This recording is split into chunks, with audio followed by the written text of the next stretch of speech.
welcome to WikiTree's 2024 Symposium, our Sweet 16 here at WikiTree. My name is Sandy, and I'm very happy to announce that Shaunese Luthy is here with us to discuss census. And who doesn't love a census? Welcome. Hello, everybody. I'm so grateful to be here. Today, we are going to talk about how U.S. Census records and state census records go hand in hand. So how you can use both of them together in research. I think that's fantastic. We always talk about using census. I think that's one of the first things we always do is go straight to the census. So this is going to be very enlightening for us. Let me tell you a little bit about Shaunese. So she received her BA in Family History and Genealogy from BYU. Congratulations on that. That's a really nice degree from a very nice university as well. She's the owner of Untangle Your Roots and specializes in the Dakota regions, the Central Plain regions, the Midwest, the Great Lakes regions, and the Mountain West regions for client research.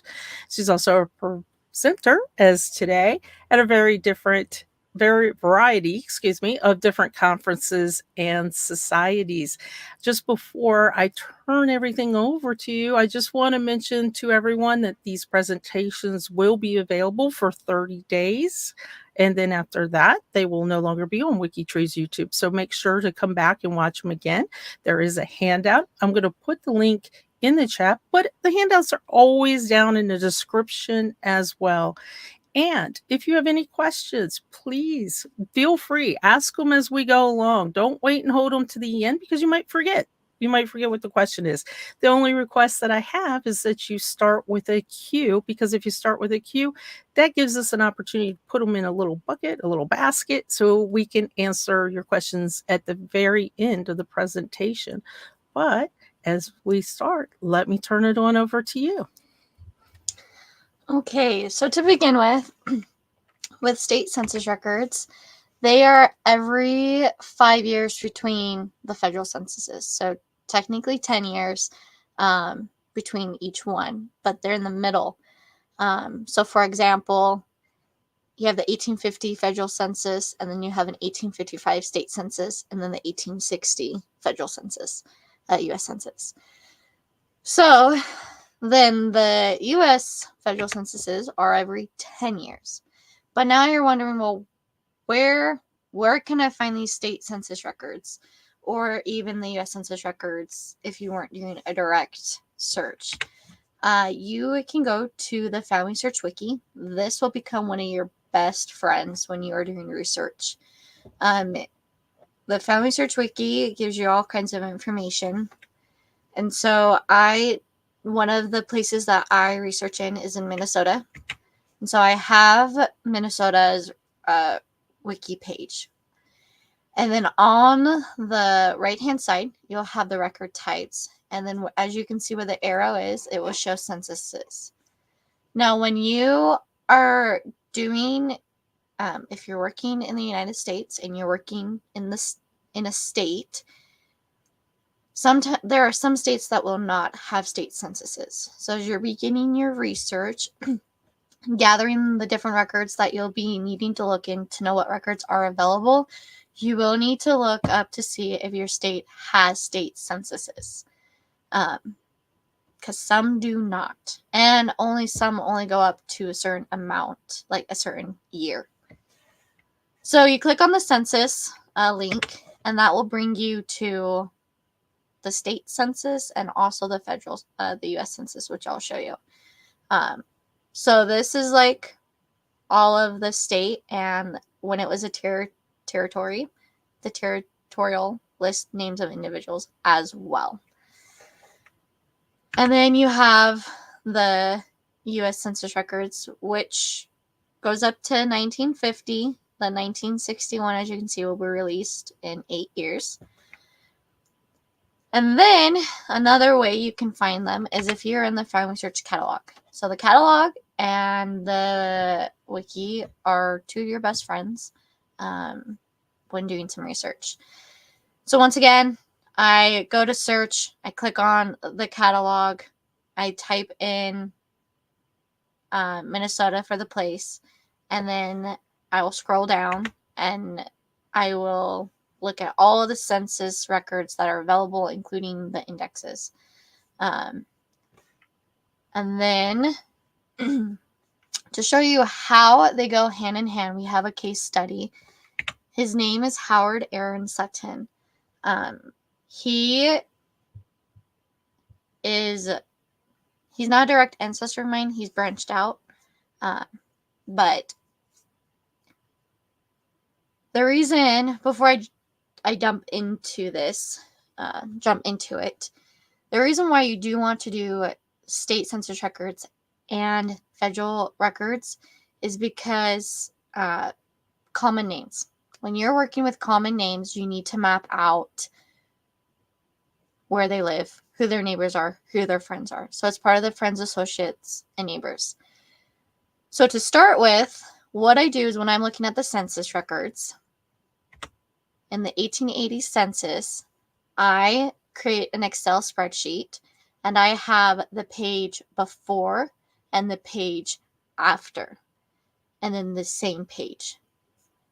Now, for this case study, I only have the page.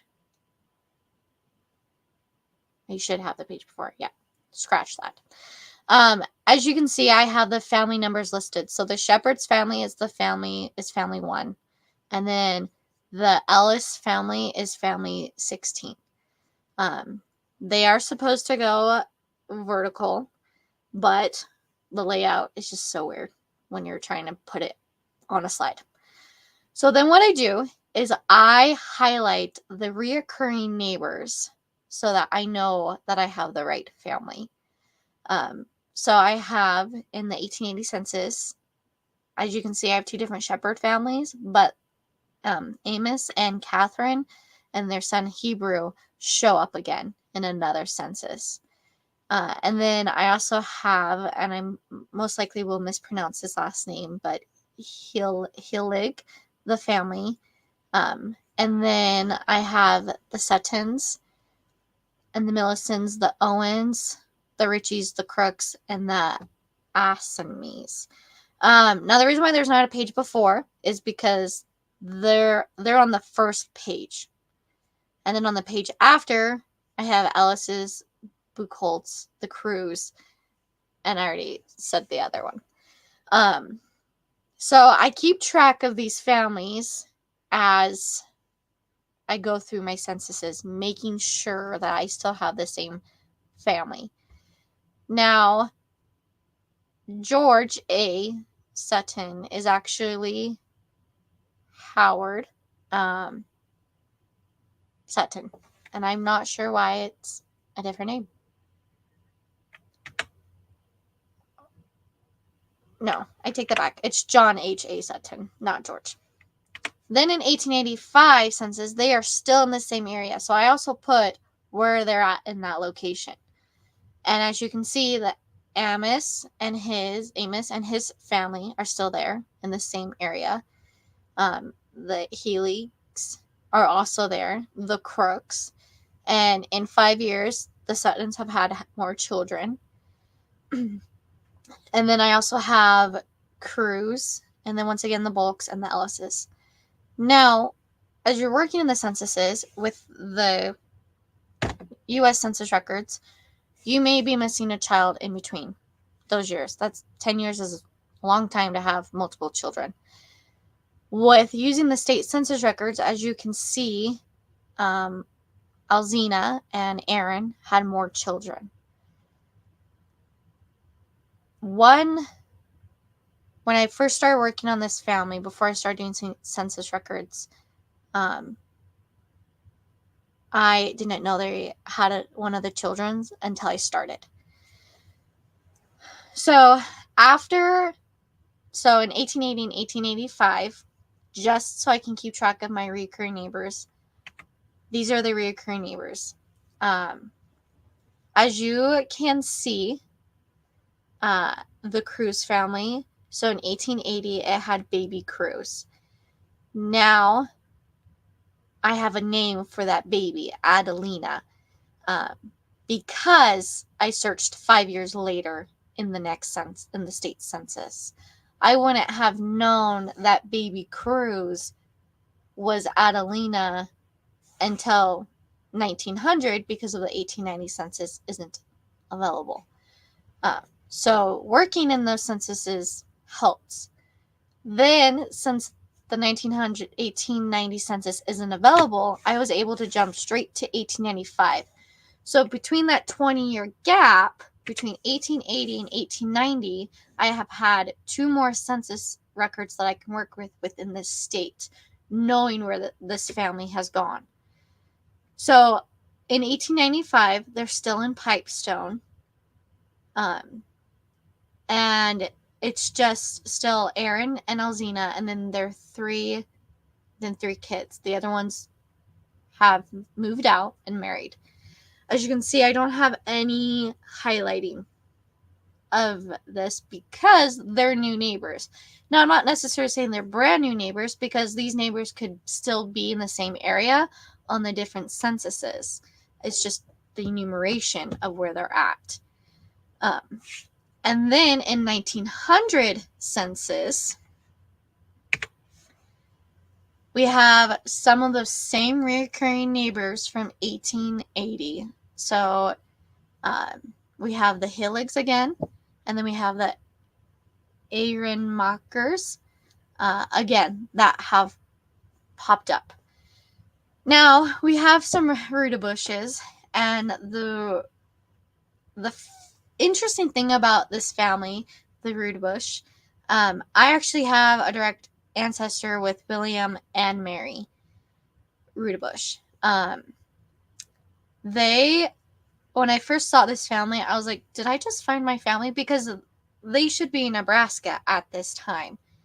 And so I had to go back and I had to go look, and they're not the same people. They're like different people. So I thought it was interesting that it was like the same names and the same last name, because that last name's not very common. Then, as you can see on the page,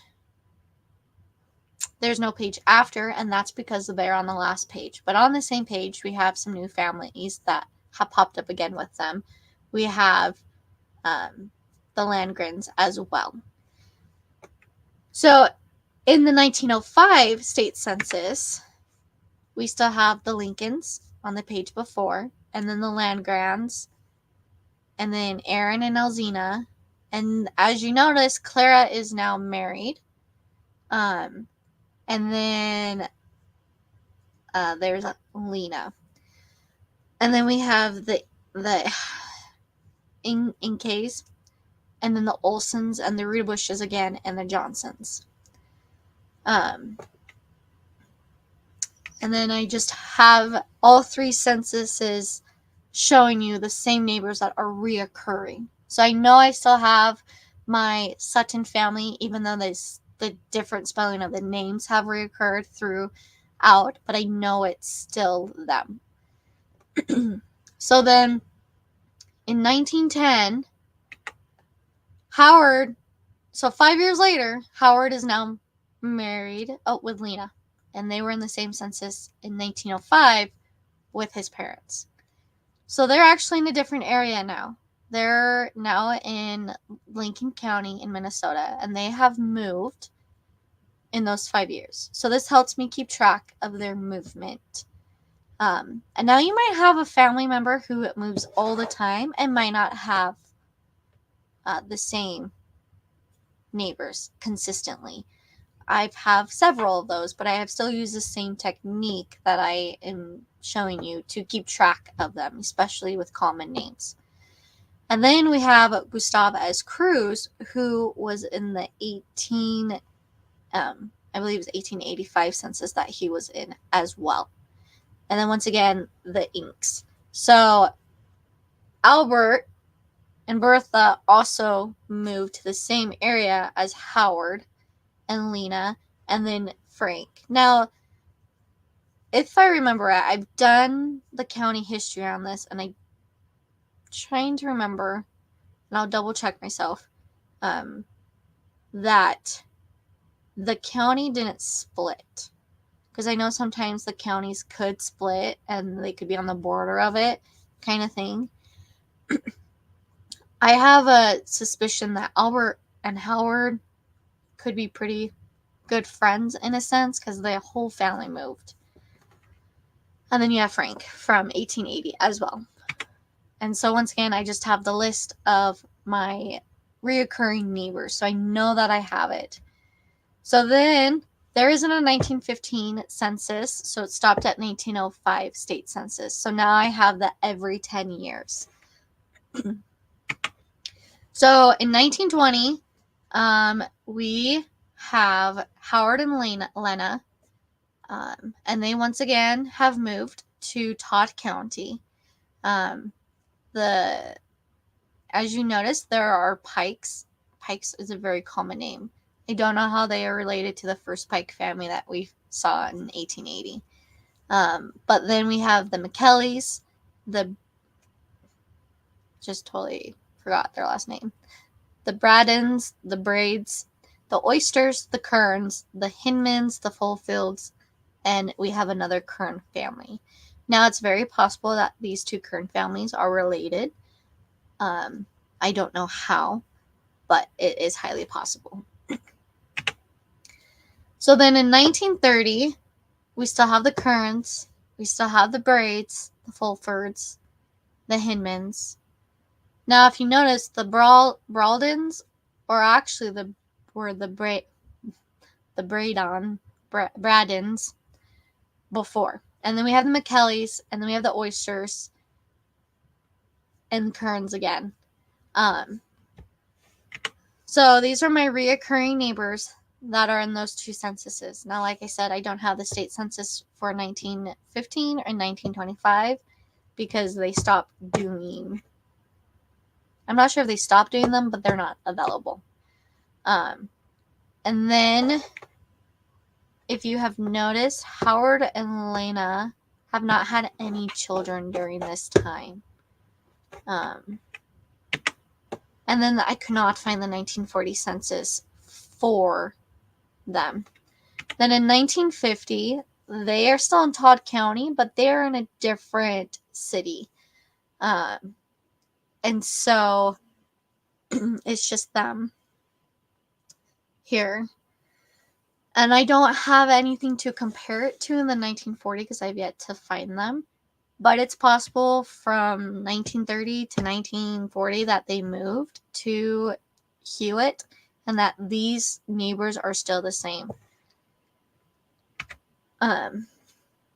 Now, another way with it, when I was doing some more research for my own family, I did the same exact layout with this family. And it's a very common name family. And as I was doing the state census records and the federal census records, not only was I able to piece the family together, but also when their children moved and that their children were neighbors with them and that their neighbors' children also moved and I was able to find their families as well. So I was able to find a whole community of generations in the span of the census records. I was able to keep track of the neighbors' movements, who they were, who they married, and neighbors did marry neighbors. And then I was able to label those family. And then when I worked on land records, I was able to find these same exact family members and same exact neighbors and able to place them on the map of where they were. Not only that, after I was able to do that, I was able to use my city directories to find the missing information with the years that didn't have state census records to see if they were still in that area or not. Another example with using state census records and federal U.S. Census records, especially with common names and labeling neighbors, was a client I had. They had a very, very common name. And I'm talking common name in the same area same family name members as well. They had a document that didn't belong to their family member but belonged to a generation later. So I had to prove that. And how I was able to prove that it was not the right person was by using the census records and the state census records. I had to map out the family, and then I had to map out the neighbors. And the executor of that will was a little boy at the time of the family of the focus person. And so he grew up and then became an executor and for the will of a generation later. Now, I wouldn't have been able to point that together if I did not use my census records to do that. The very first thing you want to do when you are starting researching in the actual records is your census records, because they also lead to other steps and other records. When you're looking at the census records, you have the name of the households, relationship starting in 1880, and then you have the occupations, and then it will also tell you if they own land. Now, if they're a farmer, then you know they own land, and then you need to go look at that land record. If they served in the military and served in a war, then you know they would have a pension. Unless they served in the Civil War and was a Confederate, then they wouldn't have a pension. So different things like that. So the census records are your starting steps to lay that basic foundation to break those brick walls. If you look in the 1900 and the 1910 census, where it has the wife, it will there's a column that will ask how many children the wife had and how many children are living still. So if you notice, the numbers are different, but you haven't been able to find that missing child, but you know, okay, she did have another child, then you can go look in the state census if your state has a state census. And if they don't have a state census, use county histories, because those can help supplement those missing children as well.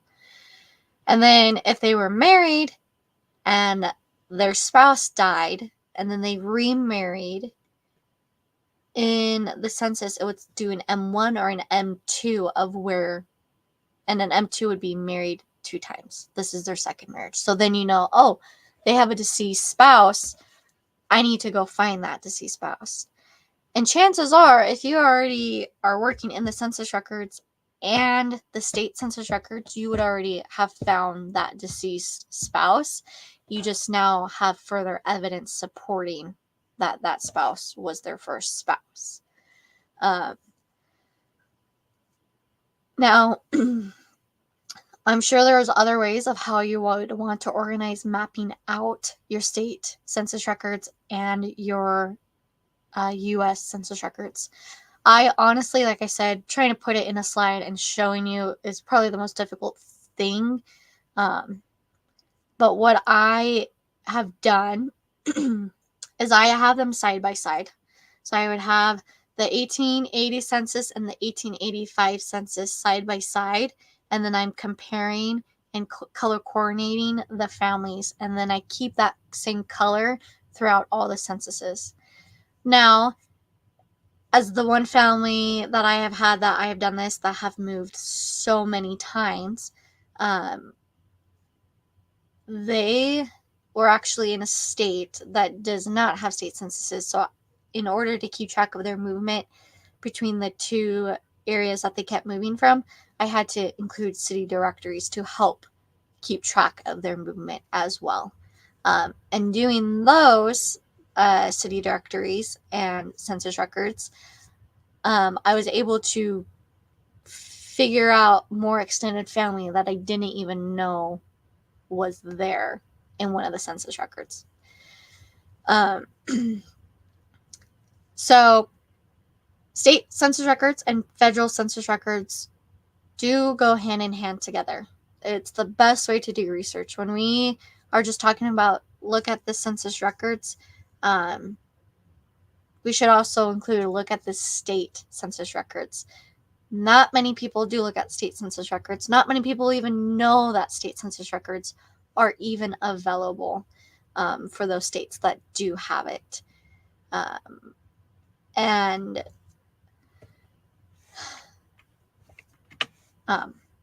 so, yes. If you have any questions after our Q&A, please contact me. The best way to contact me is through my email. I do have social media as well, but I'm pretty quick to respond on my email, which is at untangleyourroots@gmail.com. I am so grateful I had the opportunity to present this topic to teach different techniques of how to use the state and the federal census, and the different examples that can be applied to it. Thank you for spending your time with me and learning. This was really, really great. This is something that I don't think that we put together too much, using the state in conjunction with the federal census. A lot of times we just go for the federal, and I know several people will kind of, it's a state. I've got the federal. So this has really been fascinating. We do have a question for you. NIL, is that not enlisting? No, that means it means, so when you do an exhaustive search, it means you've searched everywhere and you don't have a result. There's no result. So when I was looking for Howard Sutton, I searched high and low. Now, if I had a result of a Howard Sutton, but it wasn't my individual, I would put, my result was there was this Howard Sutton, but he is not my individual. So I would keep looking until I have done all of my exhaustive search on that census. Then I put nil. And this is funny. This somebody else goes, in other words, they put in a big fat zero. You get so hopeful, and then a big fat zero. Yes, and sometimes those are frustrating. They can be. And as we learned in the presentation beforehand, write it in research notes that what you did, what you exhausted, and it is a nil. Indexing happens every day, so you never know. Mm-hmm. You really, truly never know. This was really fantastic. Thank you so much for being part of our WikiTree Symposium this year. This was great information for us. Again, if you have a question for Shaunese, please reach out to her. But the handout is also down below in the description. This program will be available for 30 days. And thank you again. Thanks, everybody. Thank you. Bye.